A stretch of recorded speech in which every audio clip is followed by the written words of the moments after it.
Hi, my name is Anna Ellington, and today I'm going to be talking to you on the topic of book banning. All across America, books are being banned from schools. What exactly is book banning?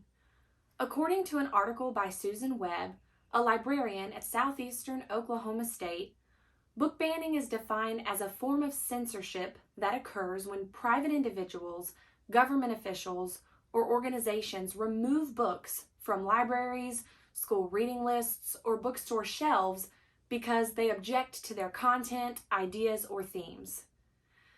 Based on this definition, books are being removed before individuals even have an opportunity to read them. That is taking away these individuals' rights to make a choice for themselves on whether or not they want to read the book. Parents, administrators, and other leaders are asking that books of certain topics be removed from school and library shelves. Why?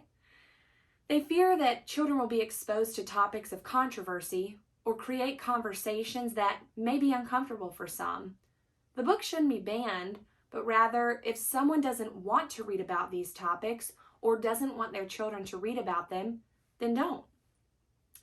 Now, let's talk about the content that's being banned.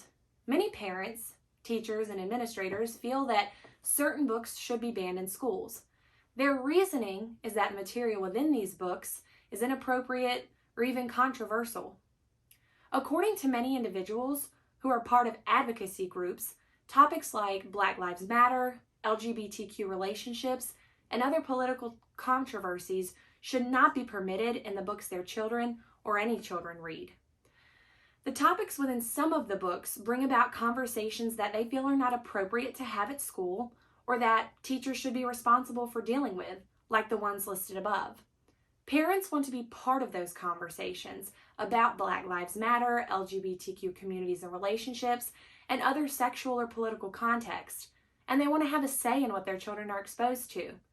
However, just because a book is read in school or a topic is discussed, it does not mean that parents would be eradicated the opportunity to have those discussions. The banning of content related to groups like Black Lives Matter has led to true issues within society and their ideas, support, and beliefs. According to Thomas and Horowitz, public support for the Black Lives Matter movement has declined, according to a new Pew Research Center survey. A majority of U.S. adults, 55% actually, now express at least some support for the movement, down from 67. Could this be because the issue is being downplayed and resources are being banned? Absolutely. For example, in her article on book banning, Suzanne Bates shares this information, including both logic and data, by saying, survey respondents listed parents as their top choice at 32% for having the final say on what books are taught in English class, and half of respondents said parents should have the final say in how sexual orientation and gender identity are taught in schools. Once again, reasoning is logical, but the execution is wrong. Books should not be removed from all just because some are uncomfortable. Book banning isn't just unnecessary, but it's also harmful to children. For example, Friedman and Johnson share information that suggests the movement has become entirely political, though it may have started with good intentions.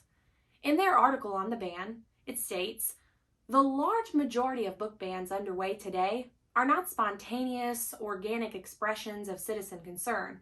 Rather, they reflect the work of a growing number of advocacy organizations that have made demanding censorship of certain books and ideas in schools part of their mission. What is an advocacy group? In short, an advocacy group is a group of individuals who have a common interest. They come together to influence the public and hope that change comes from their influence. According to Jonathan Friedman and Nadine Johnson, over the 2021-22 school year, what started as modest school-level activity to challenge and remove books in schools grew into a full-fledged social and political movement powered by local, state, and national groups. The vast majority of the books targeted by these groups for removal feature LGBTQ+ characters or characters of color and or cover race and racism in American history, LGBTQ+ identities, or even sex education. Friedman and Johnson go on in their article to share about how different advocacy groups have joined in and are, by their nature, pressuring society to ban certain books. This is not okay to pressure society or to pressure anyone to ban topics due to discomfort. Let's take a look at an image. This is an image of the top 10 most challenged books of 2021.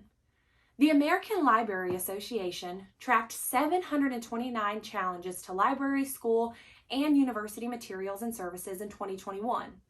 Of the 1,597 individual books that were challenged or banned in 2021, here are the top 10 most challenged. When we look at this list, most of what we see deals with LGBTQ relationships, characters, and things of that nature.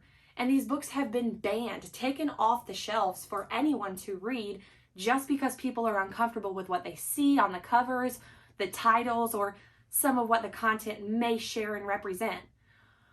One book in particular on this list, The Hate U Give, is a book that I have on my bookshelf at home. This is a book by Angie Thomas. The reason it was banned and challenged was because of profanity, violence, and it was thought to promote an anti-police message. I've read this book and I've also seen the film that goes along with it. That's not the message of this at all.